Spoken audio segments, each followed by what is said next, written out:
Hello students, आज हम करेंगे डेप्रिसिएशन कैलकुलेट करने का स्ट्रेट लाइन मेथड। आपके सिलेबस में डेप्रिसिएशन कैलकुलेट करने के 2 मेथड्स ही एक्सप्लेन हैं। मेथड तो आपके टोटल 8 होते हैं, बट अभी फिलहाल आपके सिलेबस में 11th क्लास के अकॉर्डिंग 2 ही मेथड हैं, straight line method and written down value method. तो first one is straight line method. Straight line method के अलग अलग नाम हैं। First one is straight line method, और we can say original cost method और इक्वल इंस्टॉलमेंट मेथड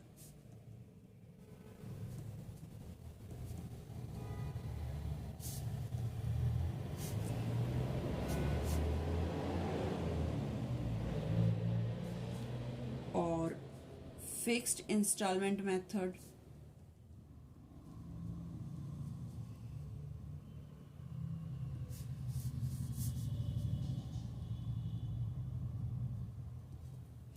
ये इसके नाम हैं।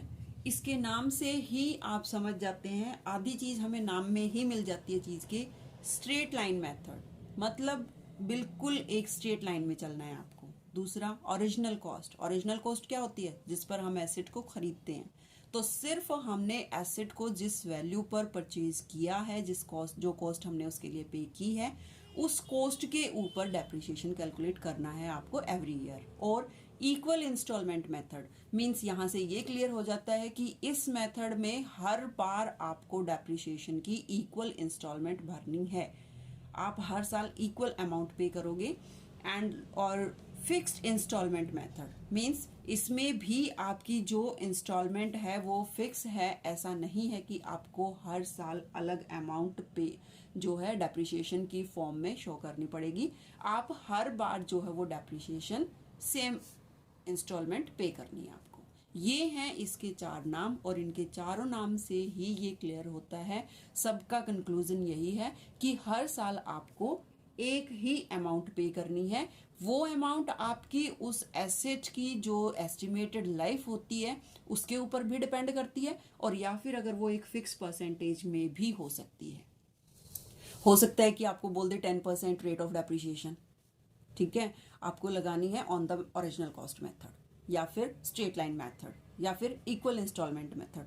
ठीक है, तो इक्वल इंस्टॉलमेंट कब बनेगी आपकी 10% रेट से? जब आप हर बार उसकी ओरिजिनल कॉस्ट पर लगाओगे, उसकी डिमिनिशिंग कॉस्ट पर नहीं कैलकुलेट करोगे, या फिर उसकी जितनी भी एस्टिमेटेड लाइफ है। सपोज करो आपने एस्टिमेट किया कि कोई एसेट आपने परचेज किया और वो 10 ईयर्स तक जो है आपके यूजफुल रहेगी, आप उससे काम लेंगे, उसकी एफिशिएंसी रहेगी, तो हम क्या करते हैं, 10 से डिवाइड कर देते हैं कि भाई हर साल इतना इतना जो है हम डेप्रिसिएशन की फॉर्म में डालते रहेंगे। तो वो equal instalment, fixed instalment, original cost और स्ट्रेट लाइन मेथड, ये सारे के सारे आपके क्या हैं, एक ही मेथड के नाम है। इसको हम कैसे ईयरली डेप्रिसिएशन इससे कैलकुलेट करते हैं। ईयरली डेप्रिसिएशन कैसे कैलकुलेट होता है इसमें? Original cost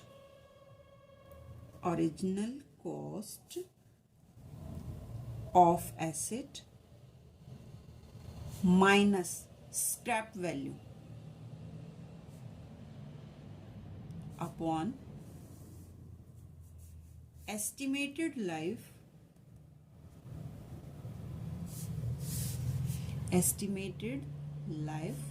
of the asset। आप जिस एसेट के ऊपर डेप्रिसिएशन कैलकुलेट कर रहे हैं, आपको उस एसेट की ओरिजिनल कॉस्ट पता होनी चाहिए और उसकी स्क्रैप वैल्यू। अब ये देखिए आप क्या क्या होती हैं।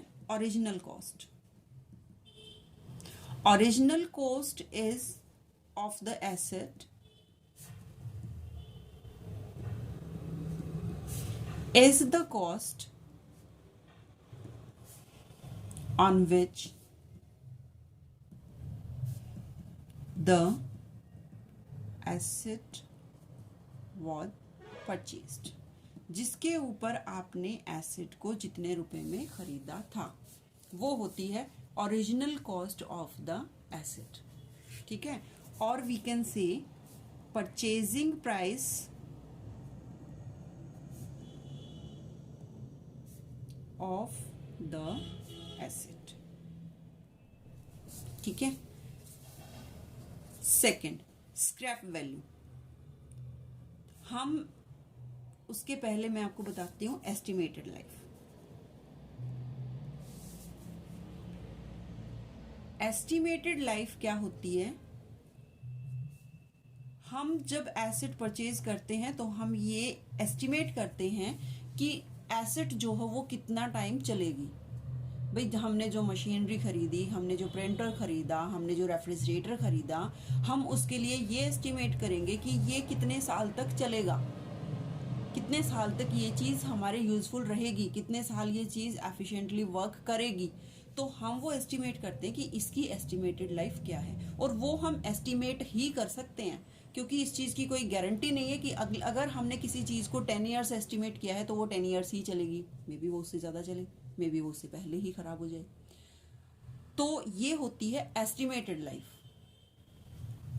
Estimated life of the asset is the time period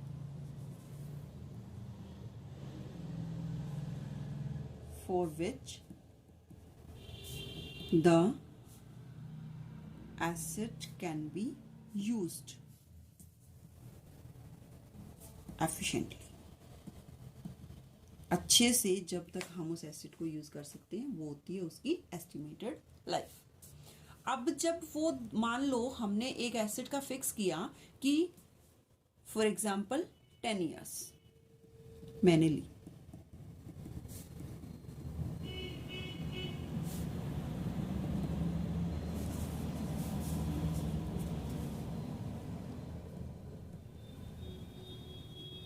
estimated life of asset. मैं कहती हूं कि 10 ईयर्स जो है एस्टिमेटेड लाइफ है।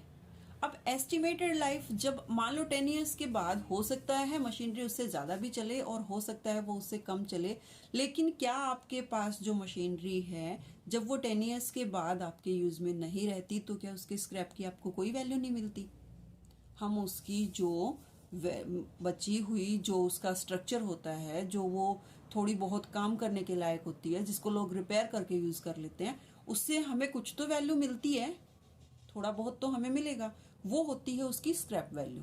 तो वो स्क्रैप वैल्यू जो है हमें माइनस करनी होती है ओरिजिनल कॉस्ट में से, क्योंकि वो तो हमें वापस मिल गए ना, स्क्रैप वैल्यू से हमें थोड़ा बहुत मिला है। ठीक है। सपोज करो आपने 20,000 की ओरिजिनल कॉस्ट की एसेट खरीदी थी, जिसको आपने बाद में स्क्रैप वैल्यू जो उसकी है उसके सेल से आपको 1,000 रिसीव हो गई। मीन्स आपका कितना लगा था उस पर 19,000, और उसकी एस्टिमेटेड लाइफ आपने कितनी ली थी 10 ईयर्स। तो आप 19,000 को 10 ईयर्स से डिवाइड करके जो है क्या करते हो 1900 पर ईयर उसमें से डेप्रिशिएट करते हो, प्रॉफिट एंड लॉस अकाउंट में डेप्रिशिएशन शो करते हो। तो scrap value is the remaining value